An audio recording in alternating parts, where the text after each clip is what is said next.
Hi there, Lean Startup Circle in Melbourne. This is Ash with Spark 59.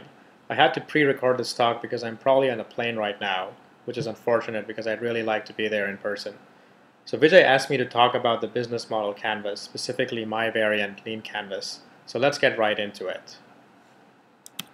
So I teach a lot of workshops around the world, and one of the things I often like to ask the audience is how many of them have written a business plan before. And when I do this in a room full of people, a number of hands go up. My second question is how many of you enjoy that process of writing the business plan? And almost all the hands but one or two stay up. And what's interesting about it is that the business plan is such a hated concept. It often is seen as a tool to get investment. It's something investors make you write. But the worst part is that the people who make you write this don't read it themselves.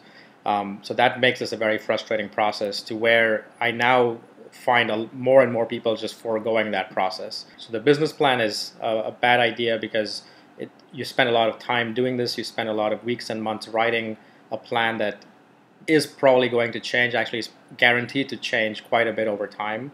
So that's why it's a form of waste. But the alternative, which is doing nothing, is not good either. So I will admit that the fastest way to iterate, the fastest way to change your business model or business plan is by not writing anything down, because you can iterate fastest in your head alone.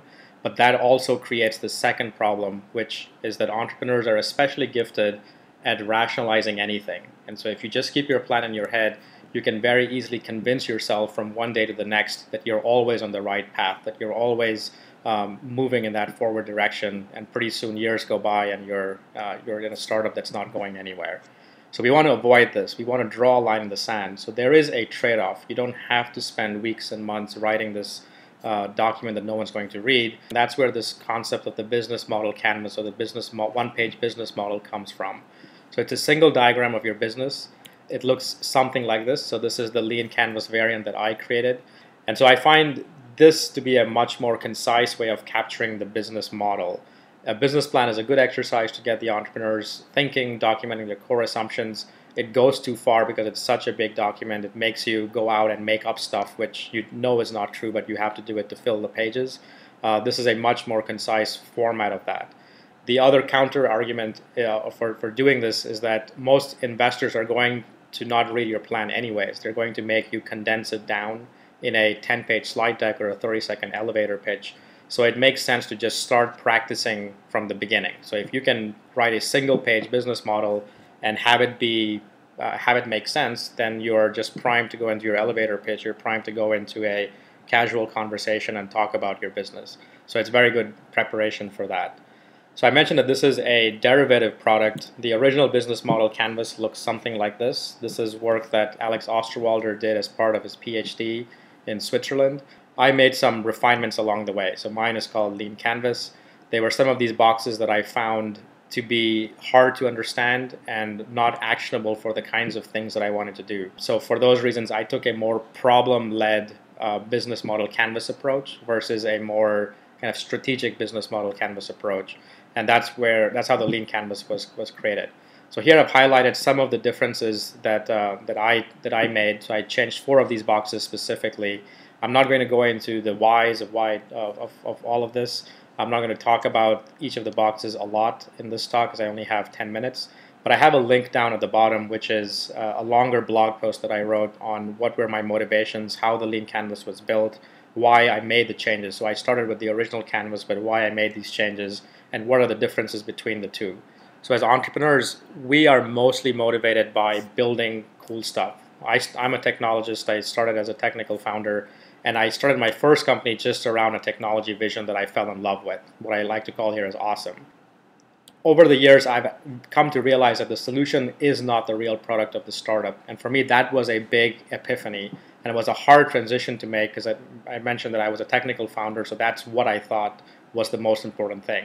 I thought if I just build this great product, the business model will just fix itself, will fall in place, and all good things will happen from there.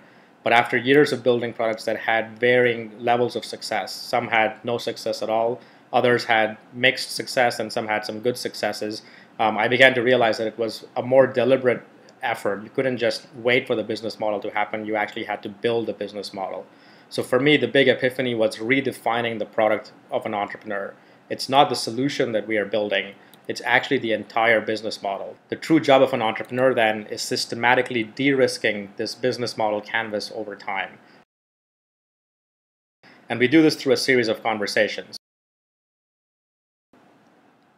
And this fundamental epiphany, which was the business model being the product, was my inspiration for creating these meta principles, which I document quite thoroughly in my book.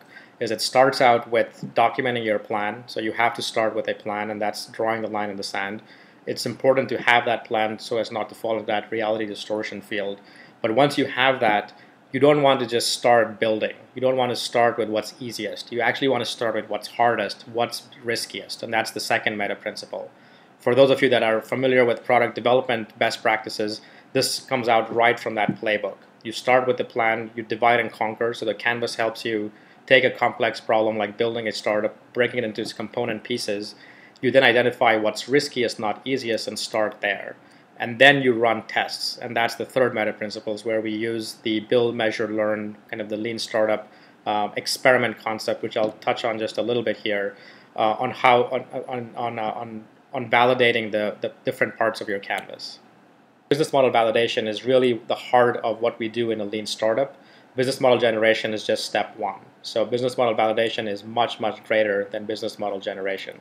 So it's not about creating that perfect plan, but getting outside and identifying what's riskiest first, and then systematically testing aspects of that plan. So when we talk about identifying risks, a good way to identify what's riskiest is just by looking at your canvas itself. When you finish creating that initial canvas, you probably had a hard time creating some of the boxes. Maybe some of them were blank, maybe some of them you were just unsure about.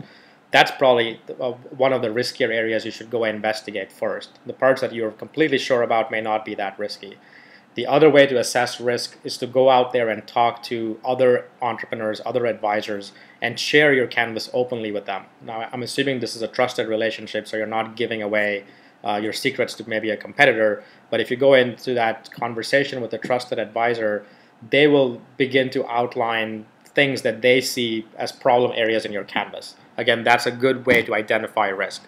It's not a judgment of your business model not ever working, and I don't want you to take it as such, but rather look at it as a way to prioritize what are those areas, what are those objections that you need to address either today or in the future, and make a note of them. And then finally, we'll talk about systematically testing your plan, which we do through experiments. So I'm going to end here, and I know that there are many speakers probably after me that are going to get into more details about experimentation and minimum viable product. So I'm not going to talk. I can talk endlessly on those topics, but I'm going to cut it short here and just paint the picture that I use, kind of showing the workflow from your initial idea. So initial idea being captured on the left-hand side here on your lean canvas. And then step two would be identifying what's riskiest on that plan. Remember, not what's easiest, but what's riskiest. And then you want to run experiments. And this would be where the lean startup build, measure, learn loop comes into play. So we run experiments to mitigate or test those risks, those assumptions. And then there's a feedback loop from the experiments. Every experiment has to end in learning, and that learning gets reflected back onto your canvas. So maybe a risk is mitigated, maybe new risks are raised. The red areas move around the canvas as you run experiments, and eventually you come back and you update the overall business model. And so the goal again is to go from that initial plan A, to one that starts to work by going through this continuous process from left to right, testing and iterating along the way. So that's all I had to share with you today. I hope the talk was helpful. If you'd like more content like this, you can head on to leancanvas.com. There's more videos where I go into the process of creating one of these canvases and a lot more on experimentation and validation. So definitely check it out. Thanks, and until next time, take care. Bye, everyone.